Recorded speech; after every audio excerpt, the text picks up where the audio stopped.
बिस्मिल्लाहिर्रहमानिर्रहीम। आज हम जो टॉपिक डिस्कस करेंगे वो एक इंतहाई इम्पॉर्टेंट टॉपिक है, that is the fluid shifts between different compartments.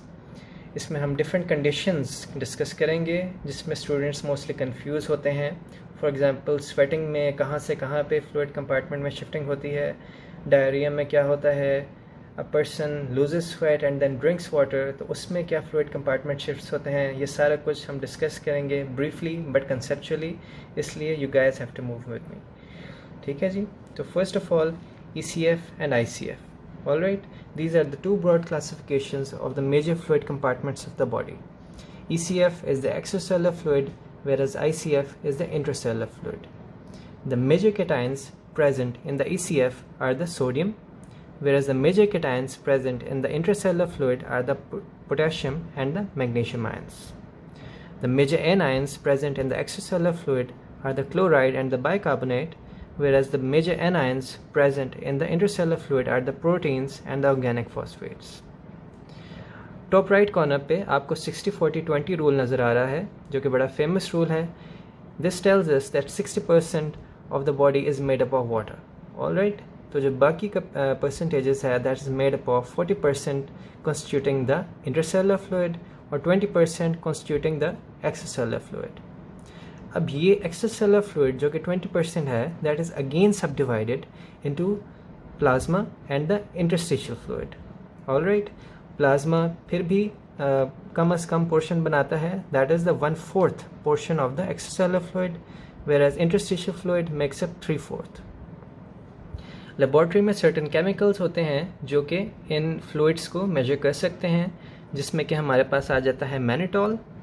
Alright, mannitol is used to measure extracellular fluid. Evans blue dye is used to measure interstitial fluid, whereas the titrated or the heavy water is used to measure total body water. Now you might be thinking, what about the plasma and the intracellular fluid? उनके लिए हम कौन सा chemical compound या fluid laboratory में इस्तेमाल करते हैं?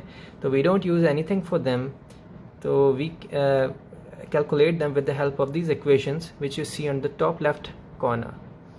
The intracellular fluid we can calculate by subtracting the extracellular fluid from the total body water, whereas we can calculate the value of the plasma by subtracting the interstitial fluid from the extracellular fluid. Alright, so bottom of the page पे आपको एक mnemonic नज़र आ रहा होगा. mnemonic में है जी, no clutch for the extracellular fluid and put potassium in mug for the intracellular fluid. ये mnemonic है in order to learn the major anions and the cations present in both of these fluid compartments. ठीक है. clutch आपको पता है गाड़ी में होता है, तो clutch का ClUTCH. ठीक है. तो इसमें जो no है that is constituting the sodium. Alright, N इसका जो है you take that for sodium. और क्योंकि गाड़ी में क्लच होता है, क्लच का पहला Cl that stands for the Cl over here and the TCH. तो the last 3 letters that gives you the sense of bicarbonate ions. तो नो क्लच ये हमें कैटायन और एनायंस बता रहा है of the extracellular fluid compartment. And then secondly the mnemonic which we have is the put potassium in the mug. Alright, put potassium in the mug signifies something कि इसमें put का जो P है that stands for the proteins and the organic phosphates. ठीक है. phosphates और proteins signify हो रहा है P से. जो potassium है that is signified by the K over here. जो in है उसमें जो I है that is signifying the ICF, the letter I in it. Alright, and the M in the mug is telling us about the magnesium. So P for proteins, the K for the potassium, and M for the magnesium. These three are the cations and the anions, and they're present in the ICF, which is constituted by the I over here and the N. Alright, so ये simple से mnemonic था कि आप याद रख सकते हैं अगर आपको भूल रहे हों cations and anions ECF और ICF के. जी, तो अब हम अपने most important part of the lecture की तरफ मूव ऑन कर रहे हैं, that is the fluid shifts. अब इन फ्लूइड शिफ्ट्स को हम 6 कैटेगरीज में डिवाइड करेंगे so that you can understand it better. ठीक है। तो जो हमारे पास फर्स्ट कैटेगरी है that is iso-osmotic volume contraction या एक्सपेंशन। अब इसके हर वर्ड की एक सिग्निफिकेंस है, ठीक है। आइसो मतलब सेम, ऑस्मोटिक वॉल्यूम कंट्रैक्शन या एक्सपेंशन, ठीक है। आइसोऑस्मोटिक मतलब कि प्लाज्मा या बॉडी का जो ऑस्मोलैरिटी है उससे सेम ऑस्मोलैरिटी है, ठीक है। जो फ्लूइड इन हो रहा है या फ्लूइड आउट जा रहा है उसकी सेम ऑस्मोलैरिटी है, ठीक है। इसमें जो सिर्फ चेंज आएगा इस कंडीशन में वो होगा जी सिर्फ वॉल्यूम में, या तो वॉल्यूम कंट्रैक्ट करेगा या तो वॉल्यूम एक्सपैंड करेगा। इसमें ऑस्मोलैरिटी में कोई चेंज नहीं आएगा क्योंकि the osmolarity of the fluid being lost और being added is the same as that of the body, ठीक है। तो यहाँ पे जो आपको ICF और ECF के बॉक्सेस नज़र आ रहे हैं, ठीक है, 6 बॉक्सेस हैं हर लेफ़्ट साइड पे भी राइट साइड पे भी 3-3 करके। तो इसमें जो है वर्टिकली आपको ऑस्मोलैरिटी सिग्निफाई हो रही है, जबकि horizontally you are getting the volume, ठीक है। If you getting an increase और the decrease in the horizontal shape of the rectangle then that signifies a change in the volume, all right। लेकिन अगर तो vertical इसकी shape में difference आ रहा है, मतलब वर्टिकली इंक्रीज हो रहा है या वर्टिकली डिक्रीज हो रहा है, that is signifying N increase और डिक्रीज इन ऑस्मोलैरिटी, ठीक है जी। ऑस्मोलैरिटी किस चीज़ की या वॉल्यूम किस चीज़ का, बॉडी का वॉल्यूम या बॉडी की ऑस्मोलैरिटी, ठीक है। तो जी आइसोऑस्मोटिक वॉल्यूम कंट्रैक्शन का ये जो पहला कॉलम है और आइसोऑस्मोटिक वॉल्यूम एक्सपेंशन का हमारे पास दूसरा कॉलम है, ठीक है जी। तो फर्स्ट ऑफ ऑल हमें इस तरह की contraction that is the iso-osmotic volume contraction किस केस में मिल सकता है, वो है जी डायरिया। क्योंकि डायरिया में सिंपल एग्जैक्टली वही हमारा जो fluid inside of the body होता है वही लूज़ हो रहा होता है, इसलिए उसमें कोई शिफ्टिंग नहीं आती एक्स्ट्रासेलुलर फ्लूइड और इंट्रासेलुलर फ्लूइड की ऑस्मोलैरिटी में, ठीक है। वही का वही फ्लूइड जो होता है उसी तरह की ऑस्मोलैरिटी का सिर्फ वही लॉस हो रहा होता है, इसलिए सिंपली जो है वो ECF का वॉल्यूम डिक्रीज होगा, दैट्स इट, ठीक है जी। Only and only the volume of the extracellular fluid is going to be affected. Keep one thing in mind कि हम आगे जितने भी सिनेरियोज डिस्कस करेंगे स्टार्ट हमेशा और हमेशा एक्स्ट्रासेलुलर फ्लूइड से ही होगा, ठीक है। Intracellular fluid holds a secondary value to extracellular fluid. पहले चेंज आएगा जी एक्स्ट्रासेलुलर फ्लूइड में, उसकी बेस पे जो चेंज आएगा that will come in the extracellular fluid, ठीक है। क्योंकि दस iso-osmotic fluid is being lost from the body in cases of diarrhoea, ठीक है जी। तो इसमें सिर्फ ECF के वॉल्यूम में कमी आएगी, और वॉल्यूम मैंने आपको बताया था सिर्फ हमारे पास horizontal shape of the rectangle में फ़र्क लाएगा, क्योंकि वर्टिकल हमारे पास ऑस्मोलैरिटी शो कर रही है, ठीक है। इसके बरक्स हम देखते हैं iso-osmotic volume expansion, what happens in that. Now इधर सिर्फ और सिर्फ वॉल्यूम एक्सपैंड करेगा, जिस तरह इधर वॉल्यूम कंट्रैक्ट किया था इस तरह इसमें बॉडी की सेम ऑस्मोलैरिटी का कोई फ्लूइड ऐड हो गया है, ठीक है। जिस तरह इधर बॉडी की सेम ऑस्मोलैरिटी का फ्लूइड लॉस हुआ था, इधर सिंपली एंड सिंपली बॉडी की सेम ऑस्मोलैरिटी का फ्लूइड ऐड हो गया है, ठीक है। इसलिए इसमें vertical shape of the rectangle में कोई चेंज नहीं आएगा, जबकि जो horizontal shape of the rectangle है उसमें इंक्रीज़ आ जाएगा, और इंक्रीज़ भी किस में होगा, प्राइमरली एक्स्ट्रासेलुलर फ्लूइड में, ठीक है। क्योंकि मैंने आपको बताया कि हमेशा first and foremost extracellular fluid में ही चेंज आएगा, ठीक है। क्योंकि ऑस्मोलैरिटी में फर्दर कोई चेंज नहीं हुआ, इसलिए there will be no fluid shifts between the intracellular fluid and the extracellular fluid. Moving on to the second part of the lecture, that is the hypoosmotic volume contraction या expansion. Now हमारे पास जो clinics में fluids इस्तेमाल होते हैं वो दो तरह के होते हैं, ठीक है जी। या तो वो आइसोटोनिक फ्लूइड्स होते हैं या हाइपोटोनिक फ्लूइड्स होते हैं, ठीक है। तो before moving forwards I would like to clarify one thing कि जो पिछले एग्जाम्पल में हमने आइसोस्मोटिक वॉल्यूम एक्सपेंशन की एग्जाम्पल डिस्कस की थी इन्फ्यूजन की, कि when an infusion will be added to the body that will be isotonic to the body fluid, ठीक है, and the isotonic fluid which is used in the clinics for the patients is the 0.9% normal saline. All right, not hypertonic but the isosmotic, जिसकी वजह से हमें isosmotic volume expansion मिली. ठीक है जी, और isosmotic volume contraction हमें मिली थी डायरिया की कंडीशन में. ठीक है, now second part of the lecture is hypoosmotic volume contraction या एक्सपेंशन. हाइपोस्मोटिक वॉल्यूम कंट्रैक्शन की एग्जांपल में हमारे पास आ जाता है एड्रीनल इनसफिशिएंसी, और एक्सपेंशन में हमारे पास आ जाता है द सिंड्रोमिक SIADH और the syndrome of inappropriate ADH secretion. ठीक है, now in the example of adrenal insufficiency there is the loss of or the excretion of sodium chloride from the urine. ठीक है जी. now what happens in this, मैंने आपको थोड़ी देर पहले बताया है कि हम जितने भी एग्जांपल्स डिस्कस करेंगे उसमें हमारा प्राइमरी फोकस जो होगा वो एक्स्ट्रासेलुलर फ्लूइड पे होगा. ठीक है, तो whenever there will be the loss of sodium chloride in the urine in cases of adrenal insufficiency leading to hyposmotic volume contraction, तो simply क्योंकि NaCl लॉस हो रहा है तो इसका vertical shape of the graph में डिक्रीमेंट आ जाएगा और ये इधर आके डिक्रीज हो जाएगा.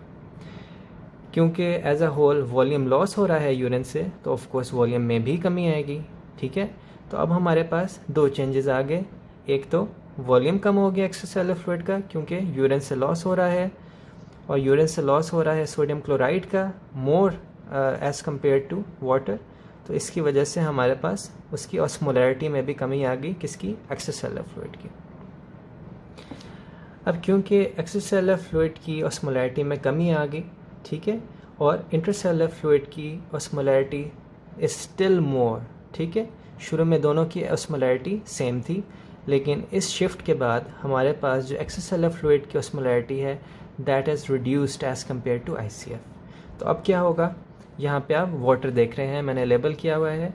तो जब भी जिसकी ऑस्मोलैरिटी ज़्यादा होती है और एक की कम होती है तो कम ऑस्मोलैरिटी वाले से वाटर जो होता है वो मूव करके ज़्यादा ऑस्मोलैरिटी वाले में जाता है. ठीक है जी, ज़्यादा ऑस्मोलैरिटी वाला जो होता है दैट अट्रैक्ट्स वाटर.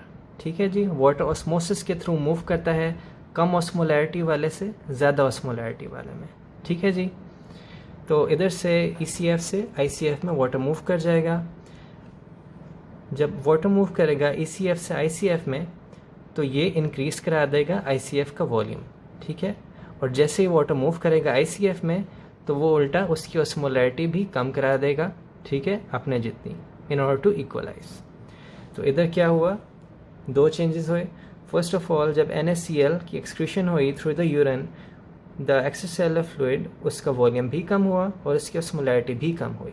ठीक है, फिर इधर से वाटर शिफ्ट हुआ ICF में जिसकी वजह से इसका volume first of all increase हुआ एंड देन उसकी ऑस्मोलैरिटी कम हो गई in order to equalize with the ECF. तो फाइनल रिजल्ट हमें मिला increase volume of ICF and the decrease volume of ECF and the decreased osmolarity of both ICF and the ECF.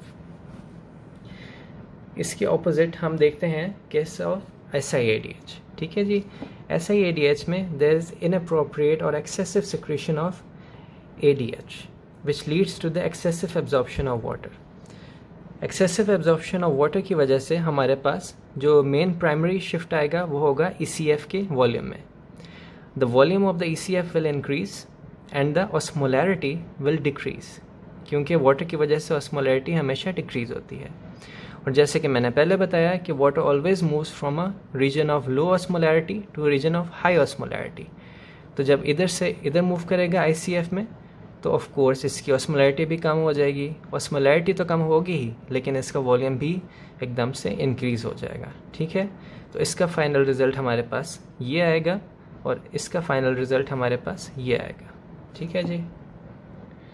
Now moving on to the third case scenario, that is the hyperosmotic volume contraction या hyperosmotic volume expansion. इसमें हमारे पास contraction में जो example है that is example of sweating, और इसमें जो expansion में हमारे पास example है that is the infusion of hypertonic saline. ठीक है, 3% normal saline and the 5% normal saline. जो हमारे पास आइसोटोनिक होती है उसकी कंसनट्रेशन होती है 0.9%, जो हाइपरटोनिक सलाइन होती है उसकी कंसनट्रेशन 3 to 5%। ऑलराइट, तो इसमें हम देखते हैं कि हमारे पास hyper osmotic that is body से ज़्यादा ऑस्मोलैरिटी के सोल्यूशन एडिशन हो रही है या उसकी डिलीशन हो रही है। ठीक है, डिलीशन की एग्जांपल हमने ली स्वेटिंग की। ठीक है, स्वेटिंग में हमारे पास हाइपर ऑस्मोलर फ्लूइड जो होता है उसका लॉस होता है। ठीक है, अब एग्जांपल शुरू करते हैं इसमें कि first of all just consider a person who is lost in a desert. ठीक है, a person who is lost in a desert and is running and running and running and is losing a lot of sweat।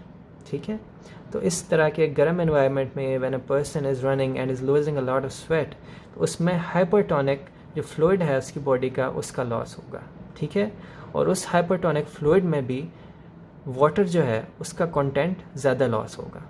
ठीक है, as compare to sodium. ये बात बहुत important है कि although hypertonic the sweat is being lost, लेकिन उसमें भी वाटर का कंटेंट ज़्यादा लूज होगा एज़ कम्पेयर टू सोडियम। ठीक है, तो इधर आपने देखा कि प्राइमरी एबनॉर्मेलिटी हमेशा मैंने आपको बताया था हमने ECF में देखनी है और उसके मुकाबले में जो होगा हमने ICF में देखनी है।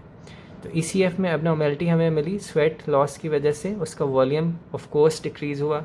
ठीक है, लेकिन क्योंकि वाटर लॉस ज़्यादा था एज़ कम्पेयर टू सोडियम, इसलिए ऑस्मोलैरिटी जो है वो उसकी इंक्रीज़ हो गई।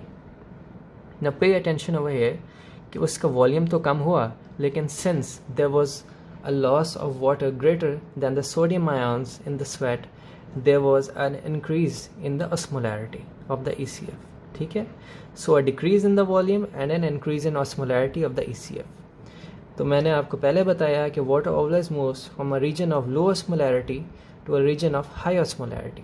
ठीक है, तो इधर water will move from the ICF to the ECF। ठीक है, when the water move from the ICF to the ECF, तो इसमें फर्स्ट ऑफ ऑल वॉल्यूम में चेंज आएगा। ठीक है, वॉल्यूम तो इसका कम हो गया, लेकिन साथ साथ इसकी ऑस्मोलैरिटी भी ECF की इक्वल हो गई। ठीक है, so just to get a concept, इस तरह का ग्राफ हमारे पास बन जाएगा। सो जब तक आप ग्राफ की शेप अपने माइंड में नहीं ला सकते, you can't answer the questions. So that's the significance of these graphs।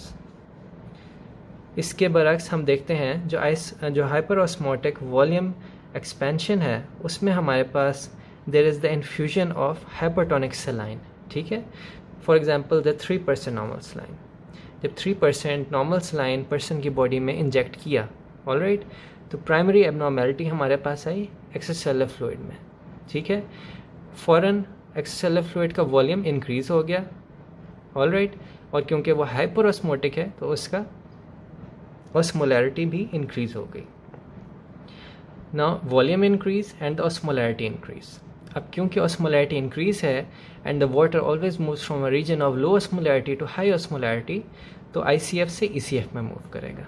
ठीक है, जैसे मूव किया तो उसका वाटर कंटेंट ICF का कम हो गया, जबकि उसकी ऑस्मोलैरिटी जो थी वो वाटर मूव करने के बाद इक्वलाइज हो गई ECF के साथ।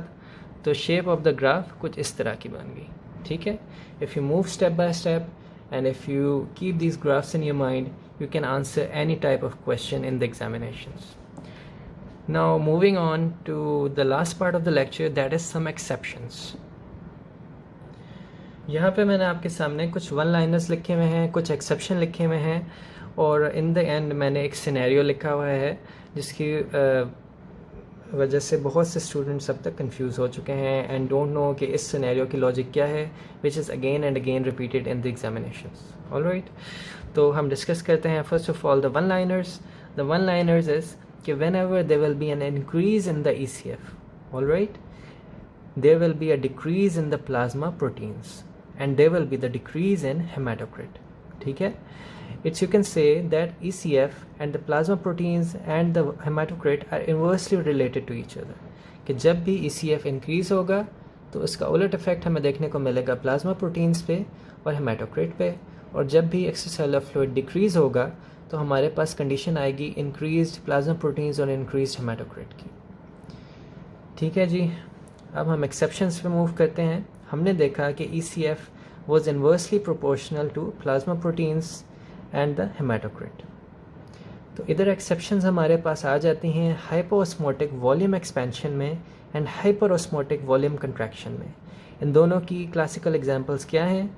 फर्स्ट ऑफ ऑल की है SIADH, syndrome of inappropriate ADH secretion, और सेकंड की है स्वेटिंग। तो इन दोनों कंडीशंस में द इंक्रीज और the decrease in extracellular fluid is not inversely proportional to hematocrit. In fact hematocrit remains unchanged. ठीक है जी। इन दो कंडीशंस में SIADH और स्वेटिंग में हेमाटोक्रिट की वैल्यू अनचेंज रहती है। That does not correlate with the increase और डिक्रीज इन एक्स्ट्रासेलुलर फ्लूइड। क्यों? क्योंकि जैसे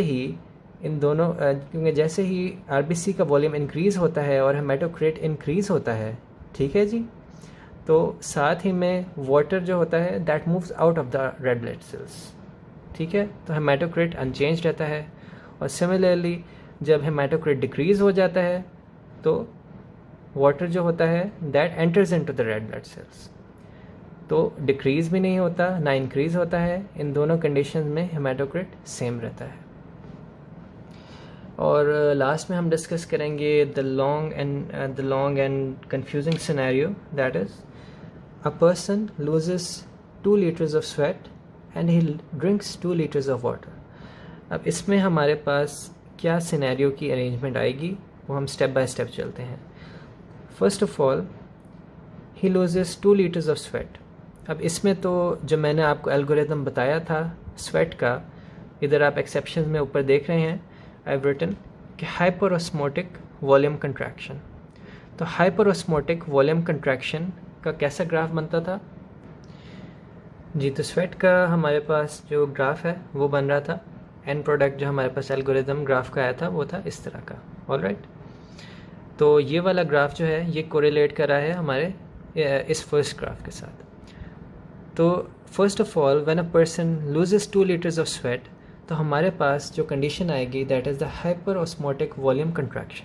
ठीक है, उसका एंड प्रोडक्ट का ग्राफ हमारे पास ये आएगा जिसमें हमारे पास डिक्रीज्ड ECF वॉल्यूम है, डिक्रीज्ड ICF वॉल्यूम है, and there is increased and equal osmolarity of both the ECF and the ICF। ठीक है, अब the second part of the scenario gets confusing. Alright, कि that the person drinks 2 liters of water. What happens when he drinks 2 liters of water is that सबसे पहले we are going to get a change in the ECF. Alright, as I told you before, जब भी हमने कोई change consider करना है, first of all हमारी priority होगी ECF। तो first of all हमारे पास change आएगा 2 liters water drink करने से ECF में, that is उसका सबसे पहले जाके water का ECF का volume increase हो जाएगा। ठीक है, volume increase होगा तो of course उसकी ऑस्मोलैरिटी भी ड्रॉप करेगी, क्योंकि हाइपोटोनिक फ्लूइड वो ड्रिंक करा है, तो उसका वॉल्यूम इंक्रीज़ होगा, साथ साथ जो उसकी ऑस्मोलैरिटी है ECF की दैट विल आल्सो फॉल। एक दफ़ा जब उसका वॉल्यूम इंक्रीज़ हो गया ECF का और ऑस्मोलैरिटी ड्रॉप कर गई, ठीक है, तो द गोल्डन रूल इज़ कि the water that always moves from a region of low osmolarity to a region of high osmolarity. ठीक है जी, तो अब क्योंकि ECF की लो ऑस्मोलैरिटी है एज़ कम्पेयर टू ICF, तो वाटर मूव करेगा ICF में। ठीक है, तो उल्टा इसका वॉल्यूम भी इंक्रीज़ हो गया। ठीक है, और इसकी ऑस्मोलैरिटी ड्रॉप कर गई। ठीक है, तो the question which gives you different options के whether there is an decrease in ICF volume, decrease in osmolarity, increase in volume and blah blah, तो उसका जो main answer which you are going to consider is an increase in ICF volume. ठीक है, किस तरह से? First of all when he drank water, तो water की वजह से ECF का जो वॉल्यूम है वो इंक्रीज़ हुआ और ऑस्मोलैरिटी ड्रॉप हुई। ठीक है, एक दफ़ा जब ये चेंज हो गया then water moved from the ECF to the ICF, decreasing the osmolarity of the ICF। ठीक है, thus equalizing it to the osmolarity of the ECF। एक दफ़ा जब osmolarity equalize हो गई तो एंड में उसका वॉल्यूम भी इंक्रीज़ होगा। ठीक है, वॉल्यूम इंक्रीज़ होगा तो that is shown over here as the end product कि when a person loses 2 liters of sweat he is going to get a graph like this, and when he drinks 2 liters of water after losing 2 liters of sweat then he's going to get a graph like this, with the end product being that an increase of the intercellular fluid volume will be markedly observed. Thank you.